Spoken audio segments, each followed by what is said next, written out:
Hola, continuamos con nuestra convocatoria diaria, nuestro compromiso de honor, nuestro encuentro de todos los días para leer, meditar, reflexionar y aplicar el mensaje de la Biblia a nuestra vida. Hoy vamos a concentrarnos en el capítulo 16 del primer libro de Reyes. Antes vamos a tener una oración. Padre nuestro que estás en los cielos, al abrir tu palabra queremos y necesitamos ser reavivados. Condúcenos en este momento de reflexión y asístenos por favor con tu Espíritu. Te lo pedimos y agradecemos en el nombre de Jesús. Amén. Vamos entonces a abrir la Biblia en el capítulo 16 del primer libro de Reyes. Nosotros nos encontramos en este capítulo con una serie de reinados y características de quienes a través de ese tiempo gobernaron el pueblo o parte del pueblo de Israel. Es así como encontramos la historia de Jehú, de Ela, de Zimri. Encontramos el reinado de Acab, de Onri, y en todos ellos hubo algunas características tristes y lamentables de cuyos fracasos y lecciones también podemos aprender. Por ejemplo, las primeras partes, el versículo 2, dice: yo te levanté del polvo, te puse como príncipe de mi pueblo Israel, pero tú has andado en el camino de Jeroboam y has hecho pecar a mi pueblo Israel, provocándome a ira con tus pecados. La continuidad del camino de Jeroboam, es decir, un camino que se había apartado de Dios, de su mandato, de sus leyes y de sus mandamientos. Si nosotros continuamos así con una mirada rápida sobre el capítulo, vamos a llegar al versículo 15. En el año 27 de Asa, rey de Judá, comenzó a reinar Zimri. Reinó 7 días. Dice que Zimri ha conspirado y ha dado muerte al rey. El versículo 18 dice: al ver Zimri tomada la ciudad, se metió en el palacio de la casa real, prendió fuego a la casa, consigo adentro, y así murió, por los pecados que había cometido, haciendo lo malo ante los ojos de Dios y andando en los caminos de Jeroboam y en el pecado que éste cometió al hacer pecar a Israel. Y si nosotros vamos al versículo 23, mire, se repite, ¿no? La lección, el incidente se repite. Omri hizo lo malo ante los ojos de Jehová. Ya se trataba de otro rey, de otro tiempo, de otra etapa de gobierno, pero hizo lo malo ante los ojos de Jehová. Lo hizo peor que todos los que habían reinado antes de él, porque anduvo en todos los caminos de Jeroboam y en el pecado que aquél hizo cometer a Israel al provocar con sus ídolos la ira de Jehová.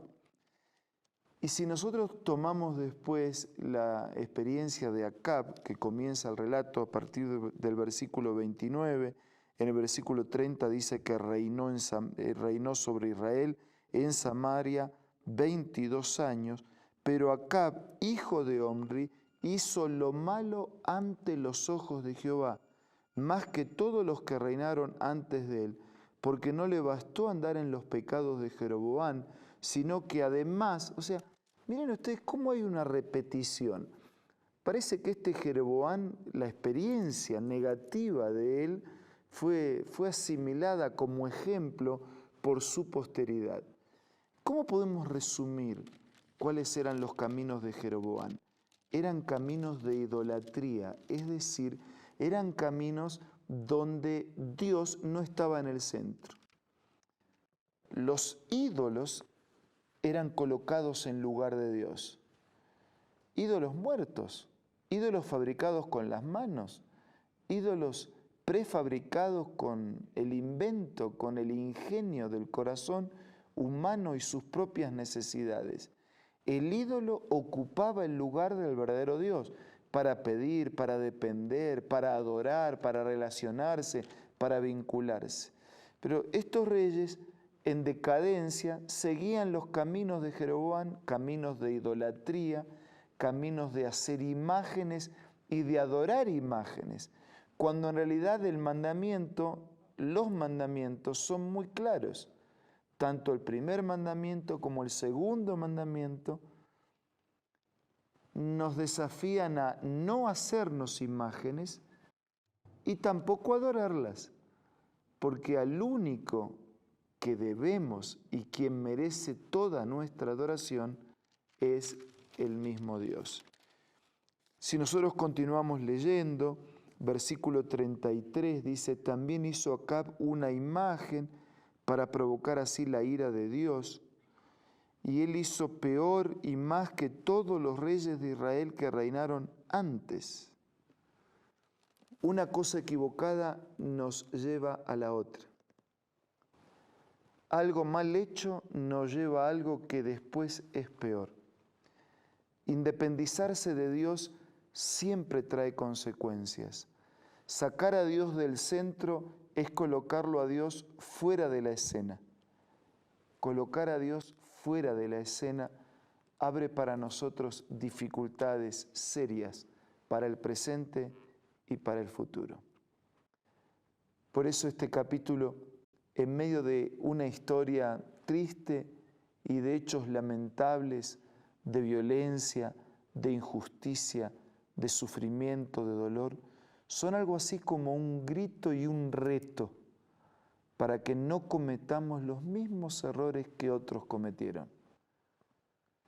Porque tal vez somos muy rápidos en juzgar y decir, pero ¿y cómo después de tantas bendiciones, cómo desalojar a Dios de la escena para adorar ídolos que ellos mismos u otros hacían con sus propias manos? No juzguemos tan prontamente.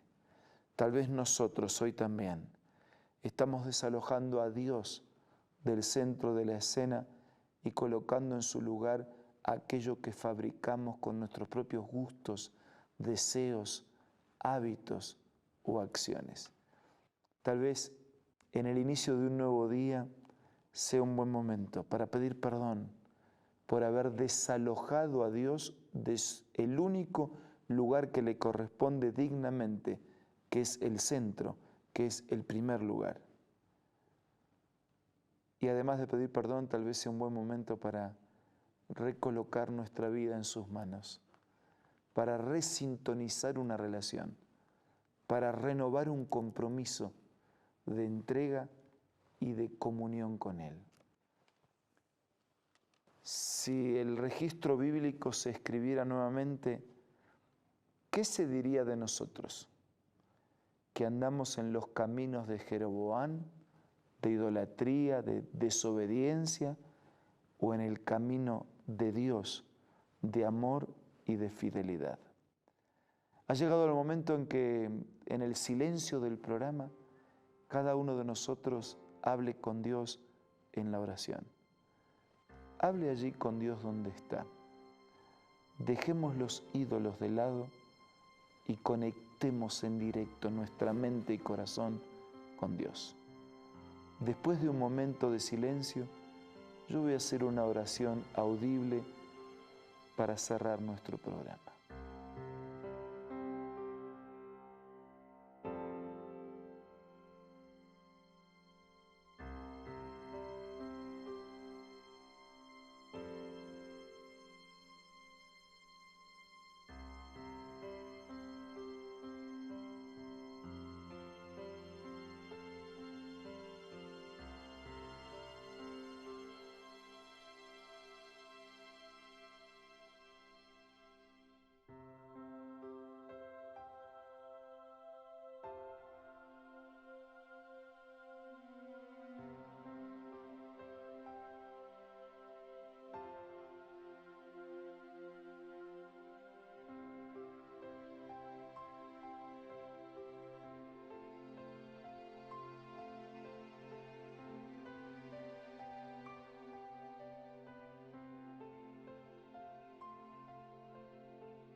Señor, te pedimos perdón por no colocarte siempre en el primer lugar en nuestra vida.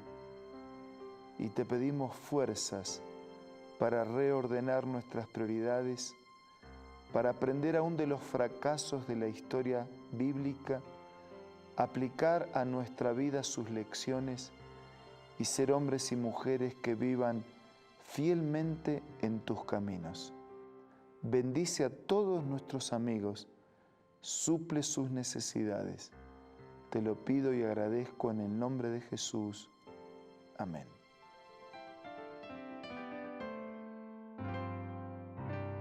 La Biblia, la palabra de Dios, es una carta donde nuestro Creador expresa su amor hacia la humanidad. Es una recopilación de textos que en un principio eran documentos separados, escritos por varias personas, todas ellas inspiradas por Dios. Primero en hebreo, arameo y griego durante un periodo muy dilatado y después reunidos para formar la Biblia cristiana.